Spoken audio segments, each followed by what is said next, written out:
Students, welcome to the class, and this video is for class 12th. In this video we will discuss about properties of haloalkane and haloarene. So first of all, today's topic of discussion is SN1 and SN2 reactions. SN1 and SN2 reaction, और आप लोग ये reaction 11th class में भी पढ़ चुके हैं, ठीक है। तो यहाँ पर हम SN1 और SN2 को देखेंगे on the basis of alkyl halide के एल्काइल हैलाइड के रिस्पेक्ट में SN1 और SN2 की क्या प्रॉपर्टीज़ है, क्या पाथवेज हैं, और एल्काइल हैलाइड के रिएक्शंस में ये अपना सिग्निफिकेंस कैसे दिखाते हैं, ठीक है। एक तो SN1 SN2 की बात है। दूसरा, इसके बाद हम देखेंगे इलिमिनेशन रिएक्शन। इलिमिनेशन रिएक्शन कि इलिमिनेशन रिएक्शन क्या होता है। इस इलिमिनेशन रिएक्शन के अंडर में आएगा सेडजेफ रूल।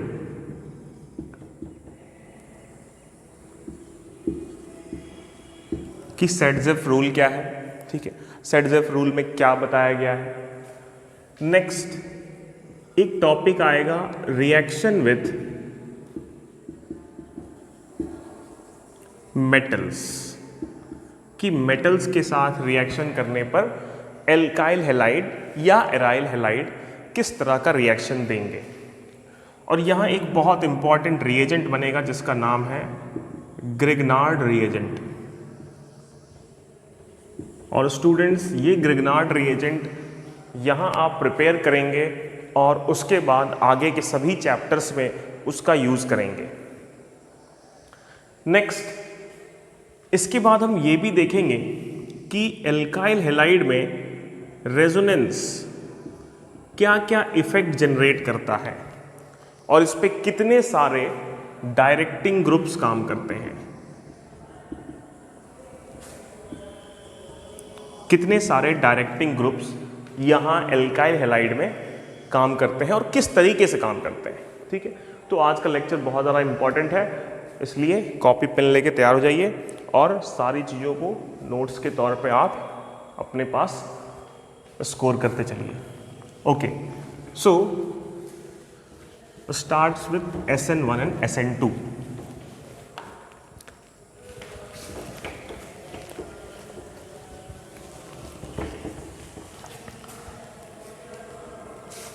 ओके, सबसे पहले SN1 की बात करते हैं। इसका नाम क्या है? Unimolecular nucleophilic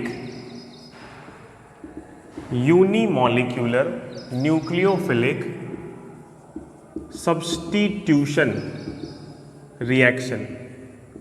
unimolecular nucleophilic substitution reaction. Okay, देखिए यूनिमॉलिक्यूलर का क्या मतलब हुआ। Uni means one, molecular means molecule, ठीक है। न्यूक्लियोफिलिक मीन्स जो खुद निगेटिव चार्ज का हो, ठीक है, सेल्फ निगेटिव हो।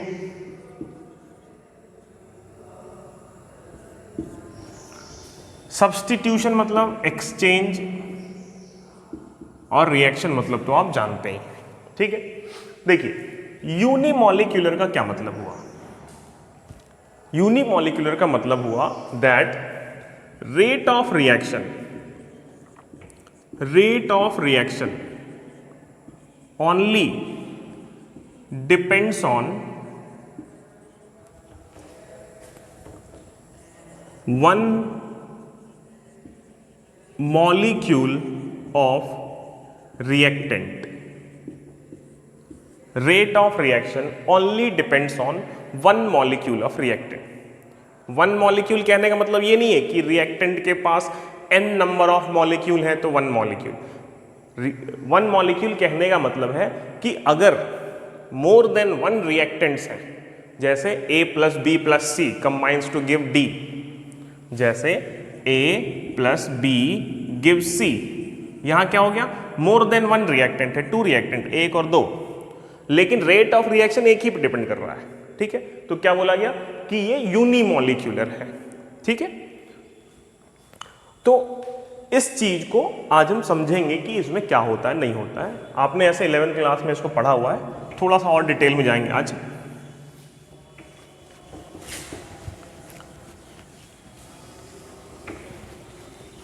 ओके, देन यहां मेरे पास 3 तरह के एल्काइल हैलाइड है। First,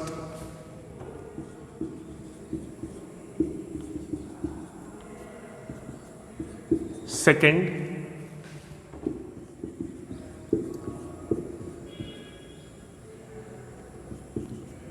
and third.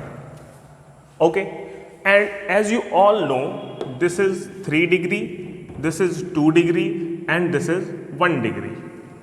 Okay, and since halogen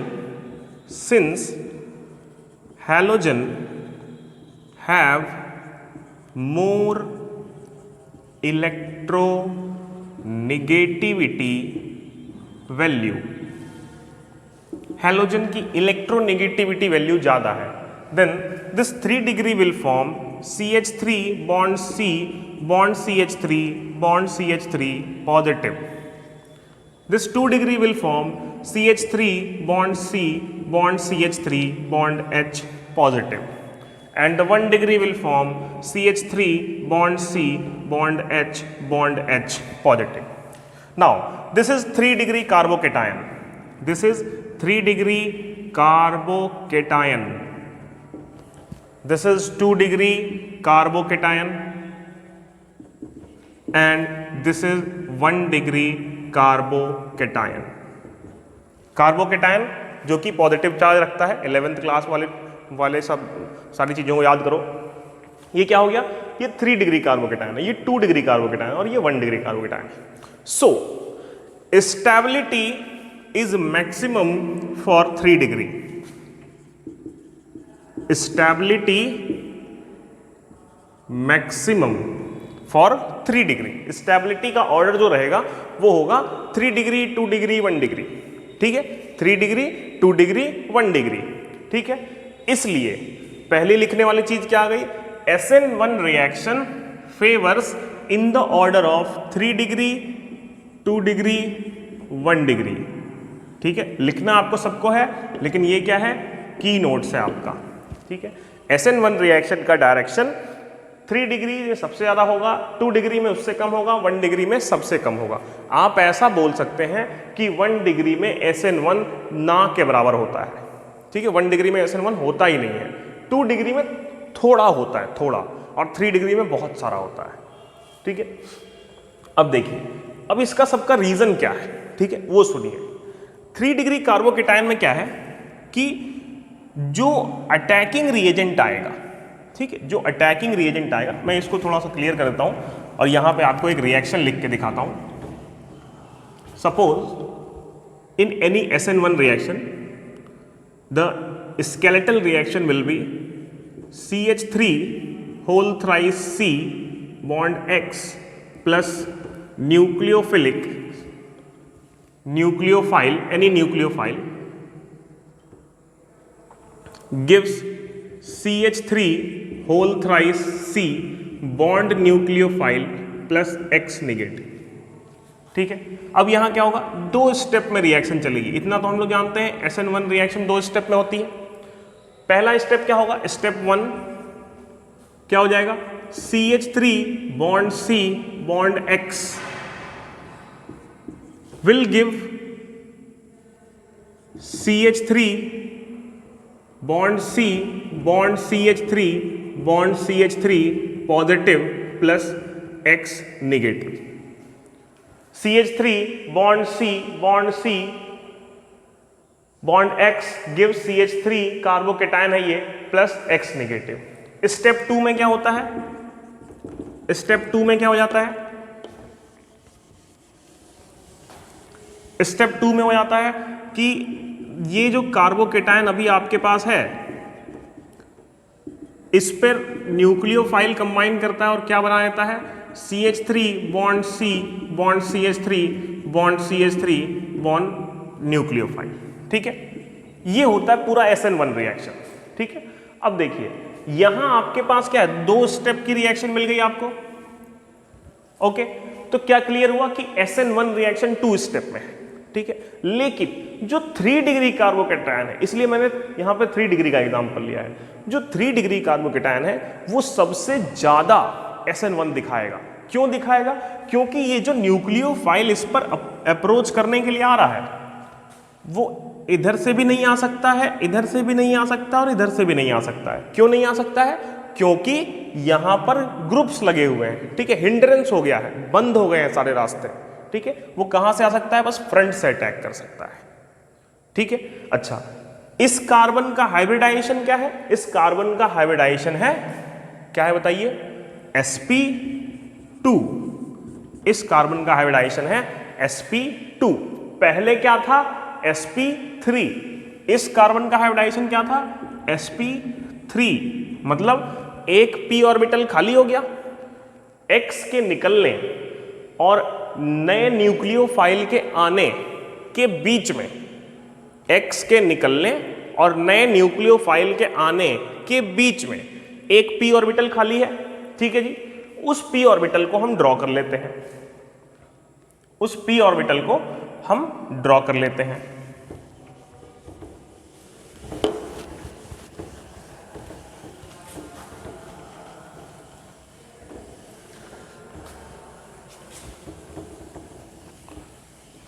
चलिए देखिए, उस p ऑर्बिटल को अगर हम यहां ड्रॉ करें तो हमें क्या पता है? sp2 जो है वो क्या है? एक प्लैनर स्ट्रक्चर है, मतलब प्लेन में एग्जिस्ट करेगा।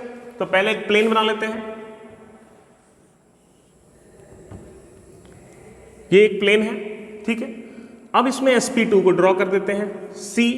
ठीक है, क्या हो गया? ऐसा स्ट्रक्चर आता है इसका। ठीक है, यही आता है sp2 का स्ट्रक्चर, ट्राइगोनल प्लैनर। अब देखिए इसका एक जो p ऑर्बिटल है वो क्या है? वैकेंट है। ठीक है, अच्छा ये वैकेंट क्यों है? क्योंकि यहां से कुछ निकल गया है। क्या निकला है? X negative. ठीक है, एक न्यूक्लियोफाइल यहां से जा चुका है। ठीक है, सपोज दैट कि जो न्यूक्लियोफाइल यहां से निकला था वो यहां लगा हुआ था। ये सपोज करना है, बस ऐसा है नहीं, मैं कह रहा हूं ऐसा सपोज करना है आपको। ये भी हो सकता है कि वो यहां लगा हुआ हो, लेकिन मैं ऐसा मान रहा हूं और आपको ऐसा कह रहा हूं कि आप ऐसा सपोज कीजिए कि वो ऊपर लगा हुआ था। ठीक है, ओके, ये यहां से निकल गया। अब क्या होगा कि जो इनकमिंग न्यूक्लियोफाइल है, जो इनकमिंग न्यूक्लियोफाइल है हमारे पास, ठीक है, ये जो इनकमिंग न्यूक्लियोफाइल है ये क्या कर सकता है? 2 तरीके से अप्रोच कर सकता है मॉलिक्यूल को। एक तो डाउनवर्ड तरीके से, दूसरा अपवर्ड तरीके से। एक तो उस रास्ते से जहां पर पहले न्यूक्लियोफाइल लगा हुआ था, जिसको सब्स्टिट्यूट किया गया, ऊपर से, पहले ऊपर लगा हुआ था तो ऊपर से आ सकता है। दूसरा क्या? उसके ऑपोजिट 180 डिग्री एंगल ऑपोजिट रास्ते से आ सकता है, नीचे से आ सकता है। ठीक है, मतलब there is 2 possibilities, there is 2 possibilities. इसको मैं क्लियर करता हूं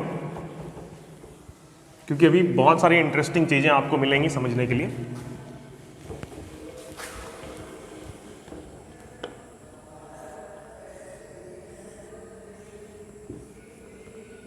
C ऐसा हो गया, ये आपका स्ट्रक्चर है।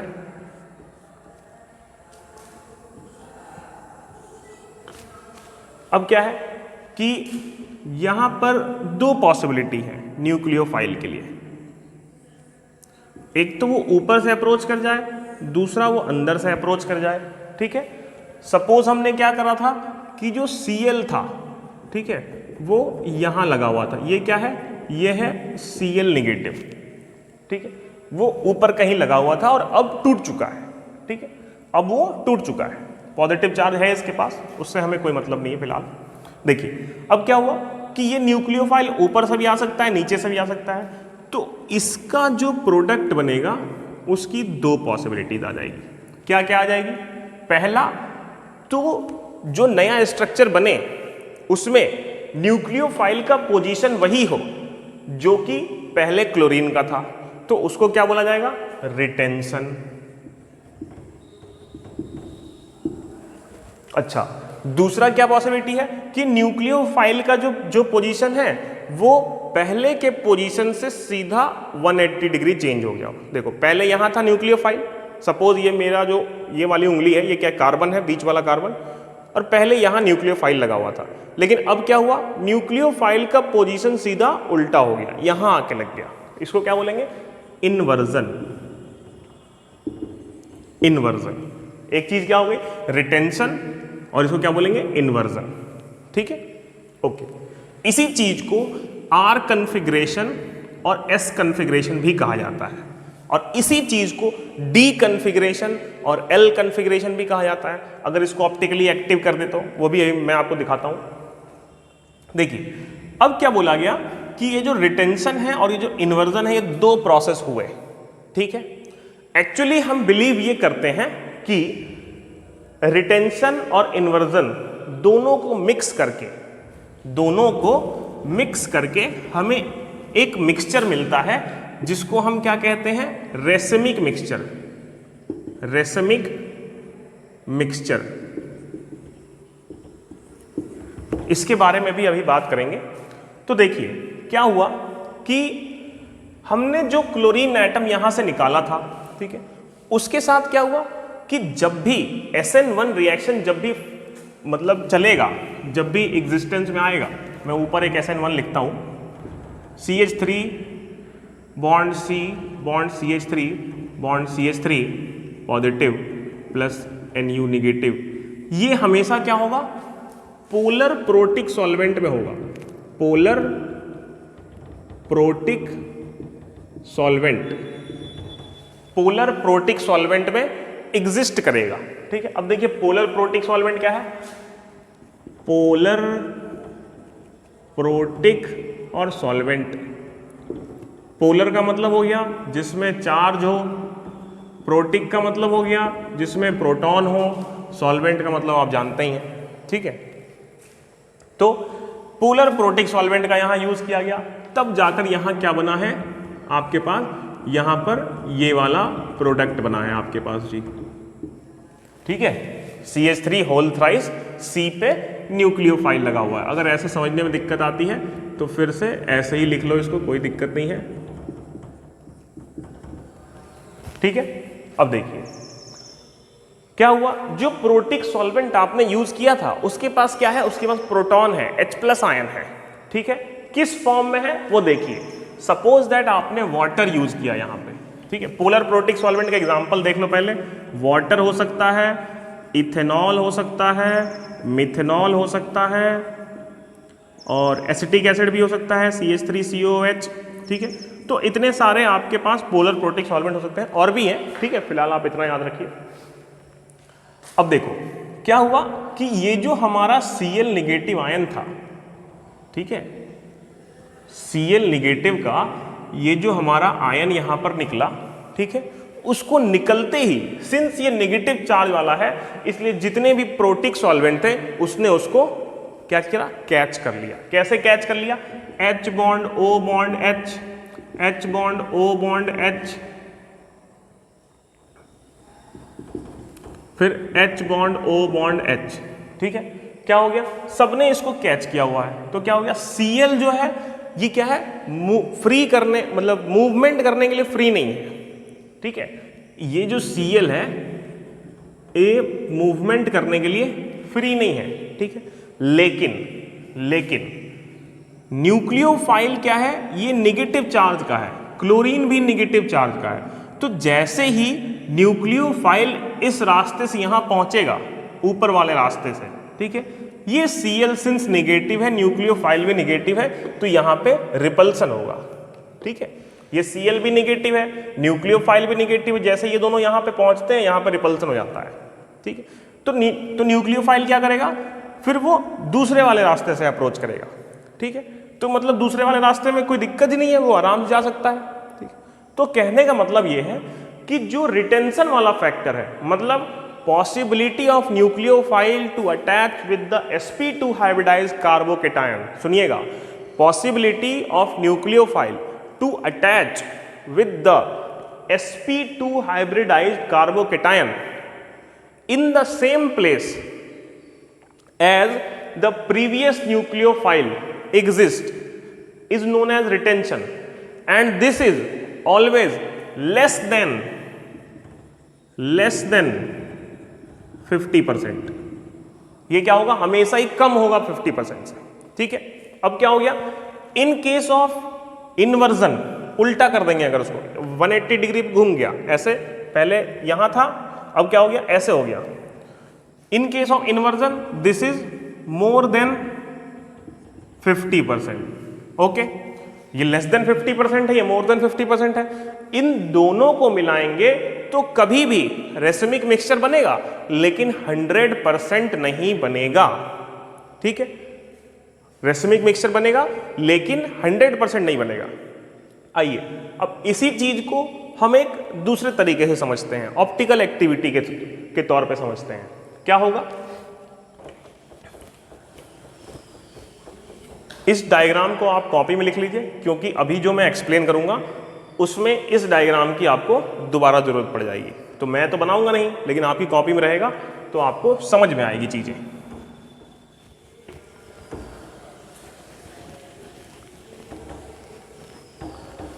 देखिए, अभी तो जो हमने रिएक्शन लिखी थी वो ऐसी थी जिसमें हर तरफ CH3 था। अब जो रिएक्शन लिखेंगे वो ऐसा रहेगा, एक तरफ H लगा है, एक तरफ CH3 लगा है, एक तरफ C2H5 लगा है, एक तरफ X लगा है। ठीक है, now this is a kind of carbon which have all the 4 bond attached with are different, all the 4 valency are different. इसकी जो 4 वैलेंसियां हैं वो डिफरेंट हैं। ठीक है, तो क्या बोला गया, ये ऑप्टिकली एक्टिव कार्बन है, ऑप्टिकली एक्टिव कार्बन। ठीक है, ऑप्टिकली एक्टिव कार्बन को क्या बोला गया, काइरल कार्बन, काइरल कार्बन। अच्छा, अब ऑप्टिकली एक्टिव कार्बन या काइरल कार्बन ये होते क्या हैं, कहां से आए हैं? ठीक है, तो ये होते ये हैं कि जब इन पर लाइट पड़ती है, सपोज ये कोई लाइट सोर्स है, ये कोई लाइट सोर्स है और यहां से लाइट निकल रही है, और इस ऑप्टिकली एक्टिव, देखिए यहां पे A, B, X, Y 4 चीजें लगी हैं, ये भी ऑप्टिकली एक्टिव हो गया। पर अगर जाती हैं इस पर, अगर ये प्लेन पोलराइज लाइट टकराती है, तो या तो इसको ये लेफ्ट साइड में रोटेट कर देगा या फिर इसको राइट साइड में रोटेट कर देगा। ठीक है, मतलब किसी ऑप्टिकली एक्टिव सेंटर पे अगर कोई प्लेन पोलराइज लाइट टकराती है तो या तो वो लेफ्ट मुड़ जाएगी या तो वो राइट मुड़ जाएगी। ठीक है, वो सीधे नहीं जा सकती है। An optically active carbon and chiral carbon can rotate the plane polarise light either left or right. Suppose ये प्लेन पोलराइज लाइट है तो आइदर लेफ्ट मुड़ जाएगी आइदर राइट मुड़ जाएगी। ओके, तो क्या बोला गया कि ये जो है ऑप्टिकली एक्टिव कार्बन है, और इस एक्टिविटी को हमने नाम दे दिया काइरैलिटी, काइरैलिटी। ठीक है, काइरल कार्बन और काइरैलिटी, काइरैलिटी को ही ऑप्टिकल एक्टिविटी कहा गया। ठीक है, अब क्या हुआ कि अगर हमारे ऑप्टिकली एक्टिव कार्बन ने, हमारे काइरल कार्बन ने अगर लाइट को लेफ्ट डायरेक्शन में मुड़ा दिया, हमारे ऑप्टिकली एक्टिव कार्बन ने लाइट को अगर लेफ्ट डायरेक्शन में मुड़ा दिया और अगर राइट डायरेक्शन में मुड़ा दिया, दो ही पॉसिबिलिटी है। तो लेफ्ट के केस में इसको लीवो कहा जाएगा, लीवो रोटेटरी, और राइट के केस में इसको डेक्स्ट्रो रोटेटरी कहा जाएगा। ठीक है, अब देखिए, या तो वो उसको लेफ्ट मुड़ा सकता है या तो उसको राइट मुड़ा सकता है। इसको बोला गया एल कन्फिग्रेशन, इसको बोला गया D configuration. And according to the theory of racemization, लिखिए according to the theory of racemization 50% L and 50% D character, 50% L character and 50% D character। क्या बोल रहा हूं? L 50% and D 50% will mix together to form a racemic mixture, racemic mixture। अब देखिए क्या हुआ कि एक लाइट आ रही थी, ठीक है, ये प्लेन पोलराइज्ड लाइट है, और इसको क्या हुआ, आधों ने लेफ्ट मुड़ाया, आधे ने राइट मुड़ाया, इसका नेट रोटेशन कितना हो गया? 0। 50% लेफ्ट 50% राइट मीन्स जो नेट रिजल्टेंट आएगा वो क्या आ जाएगा? उसी प्लेन में आएगा जिस प्लेन में लाइट पहले से थी, ठीक है। तो क्या बोला गया कि रेसमिक मिक्सचर में कोई चेंज नहीं होता है, कोई चेंज नहीं होता है, लेकिन SN1 SN2 reaction, SN1 SN2 अभी जो हम SN1 पाथवे जो हमने पढ़ा उसमें हमें क्या मालूम चला कि कभी भी ये 50% नहीं होगा। अगर ये 50% है तो ये 50% नहीं होगा, मतलब दोनों का अमाउंट जो है वो इक्वल नहीं होगा कभी भी। क्यों? क्योंकि जो पोलर प्रोटिक सॉल्वेंट है वो क्या देता है? वो एक हिंड्रेंस प्रोवाइड करता है, ठीक है। क्योंकि आपके मन में ये सवाल उठना चाहिए था कि जब carbocation CH3 bond CH3 bond CH3 bond X जब ये टूटा और नया कार्बोकेटायन बना,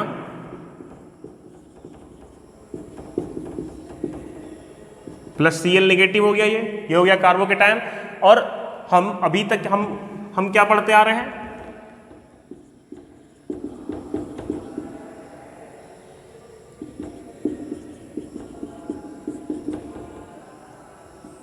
देखिए, और अभी तक हम क्या पढ़ते आ रहे हैं कि न्यूक्लियोफाइल आएगा इस पर अटैक करने के लिए। अरे क्यों आएगा भाई? ये पॉजिटिव है, ये निगेटिव है, यही नहीं अटैक कर देगा इस पर? जब टूट गया ये पॉजिटिव निगेटिव, यहां पर इलेक्ट्रोस्टैटिक फोर्स लग रहा है अट्रैक्शन का दो ऑपोजिट पोल्स के बीच में, तो यही वाला यहां अटैक नहीं कर देगा? अलग से न्यूक्लियोफाइल लाने की क्या जरूरत है? तो जरूरत इसलिए पड़ी क्योंकि ये प्रोटिक सॉल्वेंट जो था उसने इस Cl माइनस को कैच कर लिया, ठीक है। इसके ऊपर एक लेयर बन गई प्रोटिक सॉल्वेंट की, ठीक। लेकिन Cl माइनस का चार्ज कहीं नहीं गया, वो अभी भी माइनस है, तो वो दूसरे माइनस को रिपेल जरूर करेगा। और रिपेल करने का नतीजा क्या हुआ कि 50 और 50% का रेशियो नहीं आया कभी भी, लेस देन 50% और मोर देन 50% का रेशियो, बट नॉट 100%, ठीक है। रेसिमाइजेशन होगा लेकिन 100% नहीं होगा। So this is all about the SN1 theory of alkyl halide reaction, ठीक है। अब चलते हैं SN2 की तरफ। SN2 की तरफ,